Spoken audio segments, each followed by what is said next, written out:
Bonsoir messieurs, dames. Alors ce soir nous sommes dans un cours de pataphysique, c'est-à-dire la science de l'imaginaire, n'est-ce pas, qui a été fondée en 1948 par le docteur Alfred Jarry, n'est-ce pas. Alors ça c'est une science extraordinaire qui décrit tout par une espèce de futuresque de l'imagination et dans le sens que nous expliquons tout par des sciences venues de nulle part et qui arrivent nulle part. C'est la pataphysique. Alors, la pataphysique, n'est-ce pas, au contraire de la physique et de la... Ce qui se passe, alors, en science, quand on veut démontrer quelque chose, on applique un théorème. On démontre le résultat dans une... Comment je veux dire, on reproduit l'expérience scientifiquement dans un laboratoire. Même la théorie d'Einstein a été mise à l'épreuve dans les accélérateurs de particules, etc. Ils ont construit des machines gigantesques pour essayer de vérifier si E est égal à mc carré, etc. Toute science doit être vérifiable. C'est un peu le contraire de la pataphysique, n'est-ce pas, qui est la science de l'imaginaire où rien n'est vérifiable, mais tout est affirmé. Voilà. Et si vous voulez, quand on est dans l'imaginaire, c'est-à-dire quand on est un comédien où on imagine des scènes abstraites, des scènes imaginaires, tout est fictif en quelque sorte. On va très vite aller dans le pataphysique et dans la théorie d'Alfred Jarry. C'est pourquoi c'est très dangereux dans le sens où on peut faire n'importe quoi, aboutir même à la folie. Je suis fou.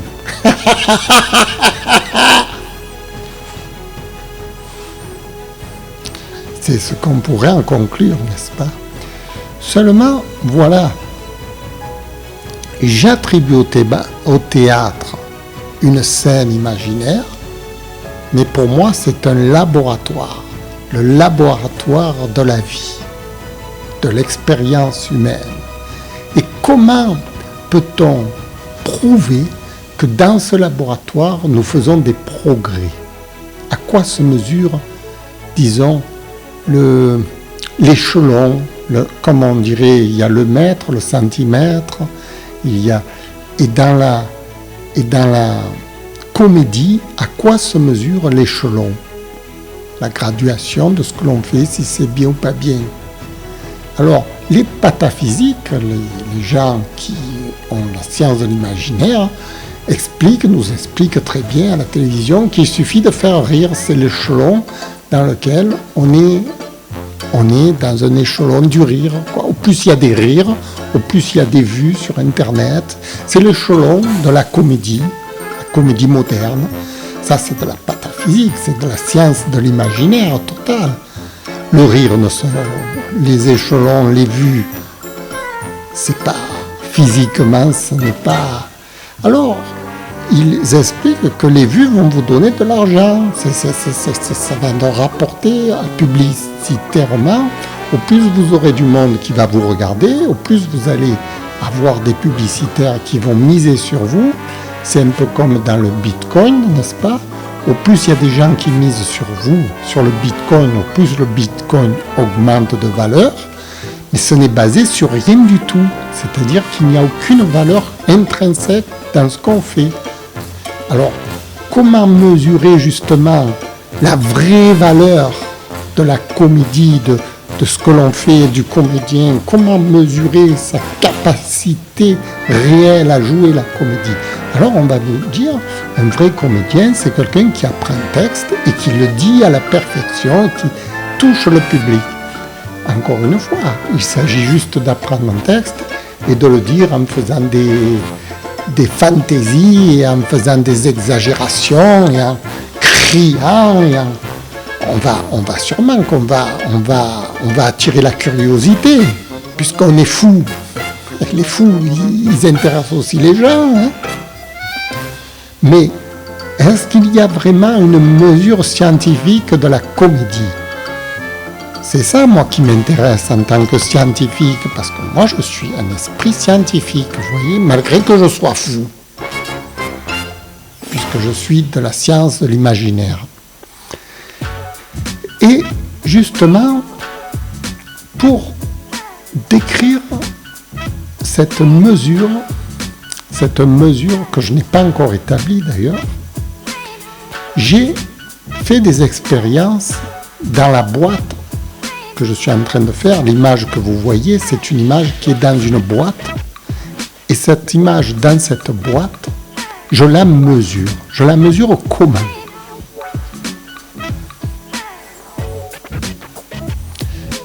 Je la mesure par rapport à une mise en scène.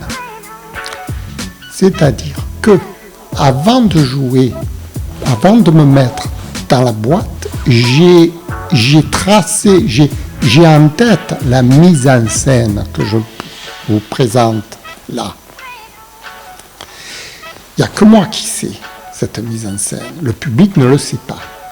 Le public, lui, nada, ne comprend rien. Il n'y a que moi qui connais la mise en scène de ce que je suis en train de faire.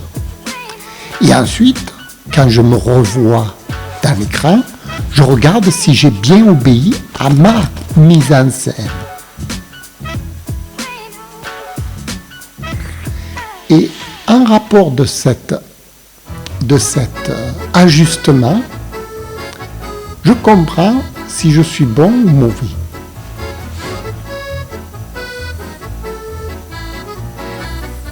Évidemment, le public, lui, ne peut pas juger. Non, il ne peut pas, puisqu'il ne connaît pas la mise en scène, il ne sait pas où va mon personnage exactement. Lui, il voit quelqu'un dans un écran qui est fou, puis c'est tout. Vous voyez ? Il n'y a que le créateur qui sait si son personnage obéit à ce qu'il lui avait indiqué. C'est-à-dire si Philou Dingo obéit bien à Jean-Philippe Tchifteyan, qui est le créateur. Et Jean-Philippe Tchifteyan, lui, il sait si son personnage lui obéit ou s'il lui obéit pas. Des fois, il peut lui échapper, ça deviendrait Frankenstein. Le personnage, il échappe à son créateur. Alors, voilà. Comment savoir si la mesure de l'étalonnage de l'acteur, c'est donc cette mise en scène qui obéit elle-même au scénario de l'acteur, qui obéit à tous les mécanismes de la comédie. Voilà, je vous remercie d'avoir écouté, c'était magnifique, magnifique, magnifique, magnifique. Alors je voudrais apporter une petite précision tout de même, pour vous dire que le personnage de Philou Dingo, je le bride. Je le bride. C'est-à-dire que mon créateur, Jean-Philippe, me bride. Il me bride, pourquoi ? Parce qu'il ne veut pas faire de l'agressivité manipulatrice sur les gens. Quand on veut s'imposer de force, on parle, vous voyez, avec une voix très diplomatique comme ça, qui insiste et qui force les choses et qui parle droit et qui parle fort pour que tout le monde m'entende bien. Non, non, non, je ne veux pas ça.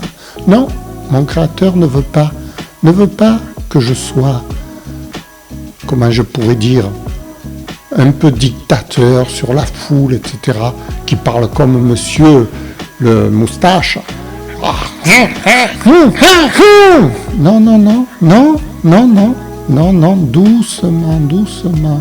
Pas besoin d'influencer les gens, on n'est pas là pour vous influencer. Philou Dingo, lui, ne veut pas.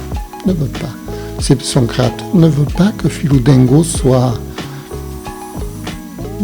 qui s'impose de force. Non, non, il en a... Ça, je trouve que c'est important. C'est très important dans la comédie. C'est très important dans la comédie, on n'a pas besoin de s'imposer. Non, pourquoi je dis ça, qu'on n'a pas besoin de s'imposer? Parce que la comédie obéit au scénario, à la dramaturgie, au drame, à une histoire, et que c'est l'histoire qui va s'imposer. C'est le message qu'on a à dire au public qui doit s'imposer, et non pas le personnage. Le personnage, s'il crie, s'il est revendicatif, c'est le personnage qui s'impose, c'est pas l'histoire qu'il raconte. Les gens qui crient comme ça, qui sont revendicatifs, n'ont pas d'histoire à raconter. Un véritable comédien, tout le monde est un comédien, hein, tout le monde. Je veux dire, disons que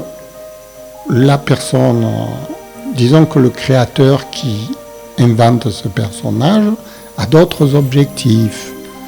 Il n'a pas l'objectif de s'imposer par la force, non. Non, vraiment pas. C'est pas son jeu.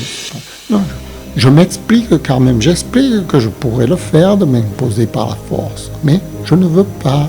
Je trouve ça vulgaire même. Vous voyez ? Ça me plaît pas. Ça me plaît pas quand je vois des gens qui veulent appuyer le mot, crier, vraiment, parce qu'on a l'impression que s'ils parlent normalement, on ne va pas les entendre. Parce qu'ils n'ont rien à dire. Si moi je parle doucement, que je vous dis qu'il y a le feu à la maison du voisin, j'ai pas besoin de crier. Tout le monde a compris, hein? Parce que j'ai un vrai message à parler, à penser, à expliquer, à communiquer. Donc pas besoin d'en faire plus que ce qu'il faut. Il faut être très calme. Même si on endort les gens, c'est pas grave. Voilà, je vous remercie d'avoir écouté. Je vous dis à bientôt. Au revoir.